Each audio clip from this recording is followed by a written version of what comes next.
Les 30 premiers jours sans éjaculation. Ce n'est pas ce que tu crois. Ce n'est pas un défi à la mode. Ce n'est pas une expérience spirituelle romantique. Et ce n'est pas non plus un raccourci magique vers la puissance. C'est une guerre. Une guerre contre toi-même, contre tes pulsions, tes habitudes, tes démons intérieurs. Et la vérité, c'est que les premiers jours sont un enfer. Tu crois que tu vas sentir ton énergie exploser, que tu vas te lever avec la rage de vaincre, que ton regard va changer du jour au lendemain. Mais la réalité te gifle dès les premières heures. Ton esprit te fait payer chaque seconde. Tu te sens nerveux, irritable, fatigué sans raison. Tu dors mal. Tu te réveilles en sueur, tendu, avec des pulsions que tu n'arrives pas à contrôler.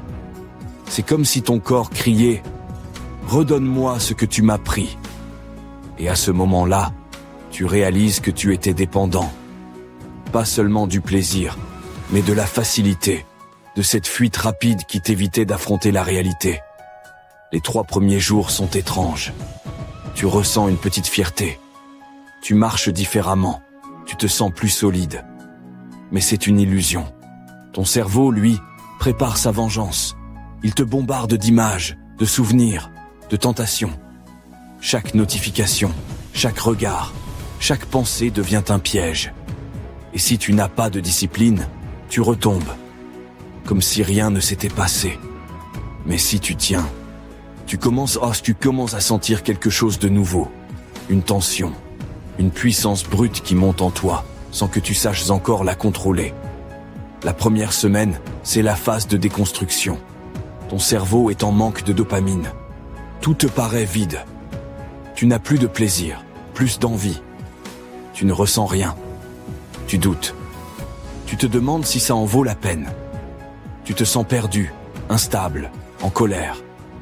Mais c'est normal. C'est la désintoxication. Tu nettoies ton système nerveux. Tu brises des années de conditionnement. Et comme tout sevrage, ça fait mal. La 2e semaine, c'est le test. Ton corps commence à s'habituer, mais ton esprit devient plus rusé. Tu ressens une tension sexuelle énorme, presque animale. Chaque détail t'excite. Chaque pensée te tente. Tu sens cette énergie s'accumuler dans ton ventre, monter le long de ta colonne, te brûler de l'intérieur. Et c'est là que beaucoup échouent, parce qu'ils ne savent pas quoi en faire. Et c'est justement à ce moment-là, autour du 15e jour, que la plupart abandonnent. Pas parce qu'ils manquent moins de volonté, mais parce qu'ils n'ont aucune direction. Ils accumulent une énergie qu'ils ne comprennent pas, et finissent par exploser. C'est pour ça que j'ai créé une formation complète de 2 heures, où je t'explique comment canaliser cette énergie, comment transformer cette tension en force créatrice, en discipline, en confiance et en stabilité intérieure. Des centaines d'hommes l'ont déjà suivi, et leurs résultats parlent d'eux-mêmes. Le lien est juste en description. Tu peux la découvrir maintenant, ou après cette vidéo. Mais crois-moi, si tu veux comprendre ce que personne ne t'a jamais expliqué, tu dois la voir. On continue. La 3e semaine marque le tournant. Tu sens ton corps se calmer, ton esprit s'éclaircir. Ce feu intérieur devient plus stable, plus constant. Tu te sens plus ancré, plus lucide. Tu réfléchis différemment. Tes émotions deviennent plus maîtrisées. Tu n'as plus besoin de te disperser. Ton regard devient plus profond. Les gens le remarquent. Certains te respectent, sans savoir pourquoi. Tu n'as pas changé physiquement, mais ton énergie, elle, parle pour toi. Tu es plus calme, mais plus dangereuse aussi. Parce que tu es centré, présent. Et pourtant, c'est là que le plus grand piège t'attend. Tu commences puis à te sentir invincible. Tu crois que tu as gagné. Tu te dis que tu peux relâcher la pression.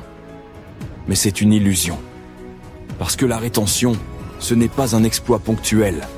C'est une discipline quotidienne. La vraie victoire, ce n'est pas d'avoir tenu 20 jours. C'est de continuer, même quand le feu est fort. Même quand la tentation revient. Même quand ton ego veut tout gâcher. La 4e semaine, tu entres dans un autre monde. Ton énergie n'est plus une tempête. C'est un courant stable, puissant, silencieux. Tu te lèves avec plus de clarté. Tu travailles mieux. Tu te concentres plus longtemps. Tu ressens une paix intérieure étrange, comme si tu avais enfin retrouvé ton centre. Ce n'est pas de la magie, c'est de la biologie. Ton corps fonctionne enfin sans être drainé. Ton cerveau retrouve son équilibre. Ton système nerveux se renforce. Tu redeviens un homme aligné. Et c'est là que tu comprends quelque chose de fondamental. Ce que tu appelais plaisir n'était qu'une distraction, une fuite, un moyen de combler un vide intérieur.